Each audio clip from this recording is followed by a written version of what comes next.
Welcome to the Vault Archons. This is the Keeper of Keys, Kraz, and we are here to look at another Archon. So I hope you guys are enjoying your Christmas season. I hope you guys have some cool stuff planned. And today we're going to do something a little bit special, at least to me. We are going to open another first edition deck. Now, as of right now, I'm not really opening these, but I do want to open them from time to time because I have some, but I want to make them last. And so every once in a while, we're just going to go back and we're going to crack a first edition pack. But most of the time, we'll be on whatever the current print run is. So this is just a special thing I want to do. I know it's not been very long since it first came out, but I did want to do this. So you can see the glue pattern, right? The normal expected glue pattern from the old first edition boxes. It's got the nice darker cardboard, right? Easy to tell. The other one's a bright white. And then we've got the Archon. So I'm very excited to open this. I really just enjoy opening the packs. Sometimes I think the decks are much better than they are as I open them, and that's just because I haven't had a lot of time to evaluate them. And I always find out later, I'm like, oh, well, this one only had a couple of this and a couple of that. But when I open these, I'm usually not comparing them to the general overall power curve of Keyforge. I'm not talking about the top index. I'm talking about what you would expect on average as you open a deck. And so a good deck to me is something that has a few amber control, a few board clear, just your basics. Everything below that, if it only has one of each, you start falling in the lower range of decent decks. And then ones that only have one or the other and don't have any good cards to speak of, that's what I consider just bad decks. So I know people have said, oh, well, that's a bad deck. Not in the relative. Relative to the majority of decks that are open, something that has multiple amber control, multiple board clears, even if they have a slightly weak board, will still be relatively better than something that has a really good board but no amber control. So, but again, that wasn't a fantastic deck. I'm not saying it was. I just wanted to point that out, how I'm actually grading them and why I said it's a good deck. It's just not, it's not as bad can be, and there's some pretty bad decks out there that you can pull that really just aren't that good. So let's take a look at this and see what we got. Maybe we'll get lucky and pull a Maverick.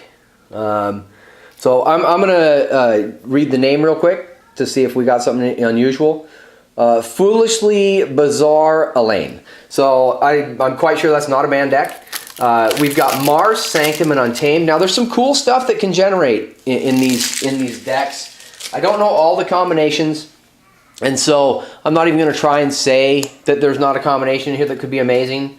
An Ether Spider would be amazing to come from Mars. Like, there's just so many different things that can be cool in here. So let's see what we got. Ammonia Cloud. So we're starting with some direct damage. My mat's a little bit curled here at the side, so it kind of is elevating the card a bit. So I'm actually just going to do this. I'm going to shift everything over to try and flatten the cards out. There we go. So next we're looking at a Martian Hounds. Now this is a really, really powerful buff. If we have certain creatures, this can be amazing. After that, we got Martians Make Bad Allies. Now, I don't like anything that purges your own creatures from your hand unless they're terrible. This to me is one of the worst cards in the game. I just do not like something that's going to purge my hand. Unless I have a trim deck and I don't want the hand. So now if this had, I don't believe this would have an Annihilation Ritual, but if this had an Annihilation Ritual in it, then I don't need my creatures and they don't need theirs. And so Mother Gun after that, really nice damage card. I like seeing that. Blip, yep, really good if we have creatures that can take advantage of it. And we're seeing a creature board now, so we're going to have a lot of creatures. That's good. John Smith, this guy can do some really good combinations, so let's see what we have. Tunk, this guy's really strong. I like this guy. A Vezuma Think Drone. This has the possibility to do some cool stuff, so let's see what else is in here. We've got two of these. Now this could let us build a big board with another house while Mars is out there. So it can be very useful. We've got 3 of this guy, so we can really archive away our other houses rapidly if we need to. We've got a Dominator, so we can put this guy next to those and protect them. So this is really good. Very, very good, powerful creatures. We've got 2 Dominators. Wow. Now this is a really powerful creature, so I like seeing these. So hopefully the other houses have some great stuff to go with it. We're going to start with Clear Mind. Clear Mind is a really good stun removal. There's a lot of decks with stun. Like seeing that one. Radiant Truth. If they have a big board, and this is just going to be great for stunning everything but the flank creatures. Shield of Justice. We can use this as a board clear if we have a good Sanctum board. So hopefully we have some really good stuff in Sanctum. Take Hostages. This is a good key stopper. Now this is our first. Now let me go back through and make sure. This is our first good Amber control that I remember seeing. Yeah, this is our first good Amber control. So hopefully it gets better. We've got 2 of those. Now we have a really powerful board. This does take advantage of those Dominators. Like there was some big stuff here. We've got 2 Dominators. These are strength 9, right? We've got the Think Drones. We've got a Tunk. This guy's really strong. And the John Smith can use those. The Blip Yip can bring him in ready so they can get that stun off right off the bat. I mean, like there's just some really good stuff in here for capture. So that's a great mechanic to have. Champion Amphiel. This is another good taunt card. We've got a really powerful taunt board in here. I really like seeing that. We've got 2 of those guys. That is really, really strong. Every creature in here so far is just great. We've got a Play Capture Raiding Knight. So our opponent's going to need to be clearing our board. We've got 2 of those. That's a lot of, just 2 capture, like a Reap Capture 1. So we've got a decent amount of capture mechanics in here. We've got a Staunch Knight. This guy goes on the flank and just becomes a strength 6. Such a good, powerful card. Really like seeing the Staunch Knight. And then we have Shoulder Armor. This is going to make some of those creatures just even bigger and better. So really nice to see. And then we've got Curiosity. Now this is going to be really good for wiping Scientists off the board. And there's a lot of Scientists in Mars and Sanctum. Sorry, Mars and Logos. There's a lot of Scientists in there. And so you're probably going to be facing somebody that this is useful against, because there's 2 houses that this one targets. So it can be a really good board clear for you. We've got a Full Moon after that. This is really good if we have a good creature board to take advantage of it. We have a Lost in the Woods to pull creatures, so that's not bad.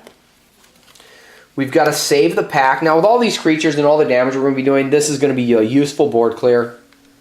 After that, we've got a Vigor. And then we've got a Nepenthe Seed. Now these are great. I love the Nepenthe Seeds. They are vulnerable to artifact control, but very cool. We have a Chota Hazri. Great creature to start with. We've got a Dew Fairy. Just a nice creature to have. We've got a Dust Pixie. Really nice creature. We've got a Snufflegator. Really good to get around Taunt and Skirmish. Another Snufflegator. Really good to get at those weaker creatures. And then a Murmook. Really like seeing that. Very interesting deck. But I don't think it's really powerful, but still cool nonetheless.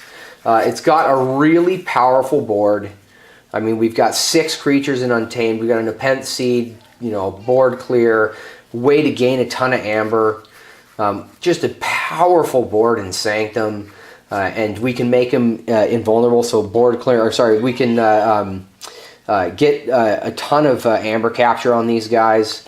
We can make them invulnerable in attack. We've got a board stun, we've got a way to remove stun. We've got super powerful creatures up here in Mars. Oh, sorry, and one more. And we have a direct damage. This is a discard. We've got a really nice buff for a creature, and then a board damage. Now what we're lacking here is Amber control. So the big weakness of this deck is there's just not any. I mean, we've got this. This is really our Amber control in this deck. I mean, we've got some other small stuff in here, but that is literally our Amber control. And so once they wipe once that's off the board, once it's already been played, we're really in a bad situation. And if they have multiple board clears, our amber control is going to mean almost nothing. So I do like opening the deck. I thought it was interesting to look at and enjoyable, but that is it's just not that great of a deck. It falls in the lower mid. You know, it's kind of, you know, in that area. Still an interesting deck, but it definitely has quite a few vulnerabilities. So there you guys go.